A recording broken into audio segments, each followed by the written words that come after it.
Brought to you by Summercool. Pack कर दे summer cool. Summer cool cooler हवा ऐसी छोड़े पूरी फैमिली को ठंडक से जोड़े। समरकूल लाइफ बनाए वंडरफुल। उत्तर प्रदेश के सीएम योगी आदित्यनाथ अपने इरादों के लिए, अपने वादों के लिए जो उन्होंने उत्तर प्रदेश की जनता से किए हैं, उनके लिए वो जाने जाते हैं। वो जनता के बीच में अपनी पहचान बना चुके हैं एक मजबूत नेता के तौर पर, और उत्तर प्रदेश भी लगातार मजबूत हो रहा है। इसी कड़ी में सीएम योगी आदित्यनाथ एक बार फिर से जनता के बीच आए और उन्होंने जनता को संबोधित करते हुए कहा कि उत्तर प्रदेश में इन्वेस्टमेंट के लिए मैं आप सभी को आमंत्रित करता हूं। साथ ही उन्होंने ये भी कहा कि यूपी में हमारी 34 से अधिक सेक्टोरल पॉलिसीज कार्यरत हैं।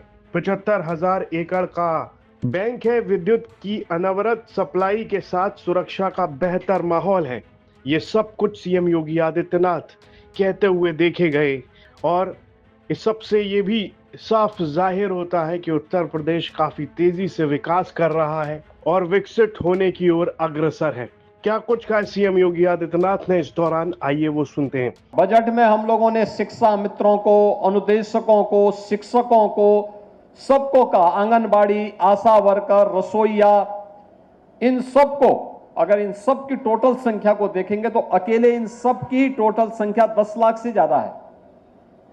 इनको भी हम लोगों ने 5 लाख रुपए की कैशलेस स्वास्थ्य की सुविधा उपलब्ध करवा दी है।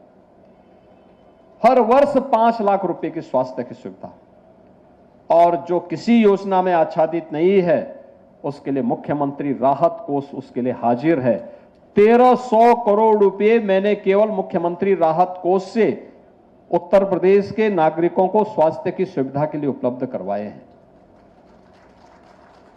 आज उत्तर प्रदेश के अंदर हर जिले में फ्री में डायलिसिस की सुविधा है, सीटी स्कैन की सुविधा है, अन्य तमाम प्रकार की सुविधाएं उपलब्ध करवाने के साथ ही हम लोगों ने प्रदेश के अंदर इस फील्ड में नई टेक्नोलॉजी दुनिया के अंदर जो है उसको कैसे हम यहां पे ला सकते हैं, इस दिशा में कार्य प्रारंभ किया है।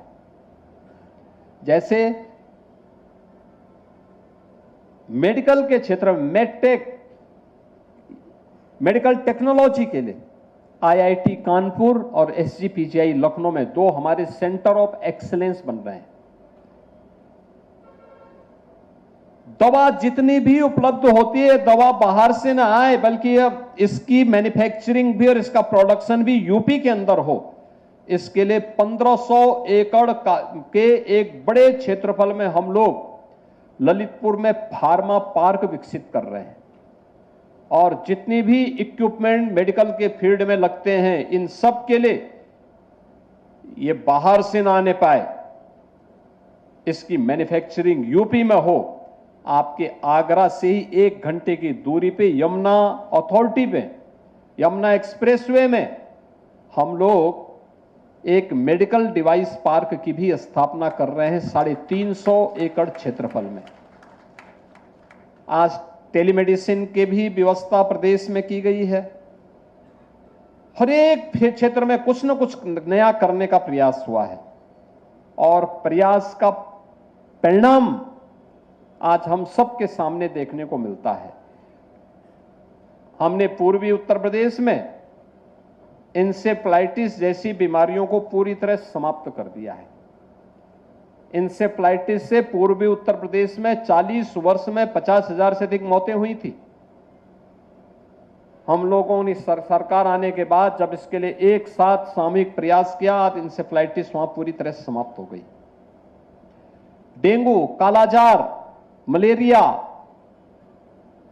चिकनगुनिया, इन सब को समाप्त करने की दिशा में उत्तर प्रदेश सरकार लगातार मिलकर के, भारत सरकार के साथ मिलकर के अपने सर्विलांस के कार्यक्रम को बढ़ा रही है। कोविड के दौरान आपने देखा होगा कैसे सामूहिक प्रयास से इसको नियंत्रित किया जा सकता है। इसके लिए सरकार के स्तर पर प्रयास प्रारंभ हुए और मेरा मानना है सरकार तो अपने स्तर पर प्रयास कर ही रही है, लेकिन जब सरकार और समाज मिलकर के काम करता है तो परिणाम कई गुना परिणामकारी वह होने लगता है। और इसीलिए इस क्षेत्र में निजी निवेश आज की आवश्यकता है। सीएम योगी आदित्यनाथ लगातार अपनी छवि को मजबूत करते जा रहे हैं और उत्तर प्रदेश ही नहीं, देश ही नहीं, दुनिया में वो अपनी अलग पहचान बनाते हुए दिख रहे हैं। और उसके पीछे का एक ही कारण है, वो ये है कि उन्होंने जनता से जो वादे किए वो पूरे किए। जनता ने जितना मांगा उससे ज्यादा सीएम योगी आदित्यनाथ की सरकार ने दिया है। फिर वो चाहे रोजगार का मुद्दा हो या फिर शिक्षा का मुद्दा हो, सभी जगह उत्तर प्रदेश में योगी सरकार बेहतर काम के लिए अपनी अलग पहचान बनाती जा रही है और लगातार उत्तर प्रदेश के हर नागरिक का भविष्य सुरक्षित करती जा रही है। हाल के दिनों में सीएम योगी आदित्यनाथ कहते हुए भी देखे गए थे कि उत्तर प्रदेश में तो अब नौकरियों की बारिश हो रही है। साथ ही उन्होंने ये भी कहा था, उत्तर प्रदेश उत्तम प्रदेश तो है ही, अब वो उत्सव प्रदेश भी बन चुका है। इस पर आपकी क्या राय है? कमेंट बॉक्स में लिखकर हमें जरूर बताएं और यूपी से जुड़ी तमाम खबरें देखने के लिए आप देखते रहिए यूपी तक। लेकिन एक स्ट्रगल की आपकी कहानी लोग सुनाते हैं कि गांव में से आपने रंगमंच शुरू किया और लखनऊ के भारतीय शाहजहांपुर में कोरोनेशन आर्ट थिएटर में मैंने प्रॉपर पढ़ाई के पैरेलल रोज शाम को एक अमेच्योर अभिनेता के रूप में काम किया। हमारे कृष्ण कुमार श्रीवास्तव जी हैं, जो हम लोग प्यार से कृष्णा दादा बोलते हैं, दिलीप आनंद जी हैं, जरीब मलिक आनंद जी हैं, शमीम आजाद जी हैं, महेश सक्सेना जी हैं, चंद्रमोहन महेंद्रू जी हैं, जुगनू सत्यनारायण जी हैं, सुदर्शन सलिलेश जी हैं। ऐसे बहुत सारे मित्रों की टोली है जिनके साथ में रह के हमने शाहजहांपुर में खूब रंगमंच किया।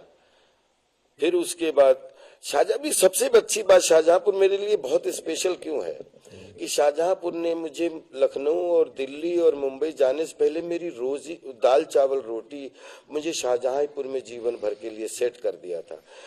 इतना समृद्ध था कला। अब वो हाई स्कूल नहीं, कला की बात नहीं, हाई स्कूल पास किया, राजकीय इंटर कॉलेज गवर्नमेंट में इसमें एडमिशन लिया। एक आपके किसी पेपर में निकला कि अप्रेंटिस चाहिए, अप्रेंटिस के लिए, ओसीएफ के लिए, ऑर्डिनेंस क्लोथिंग फैक्ट्री शाहजहांपुर।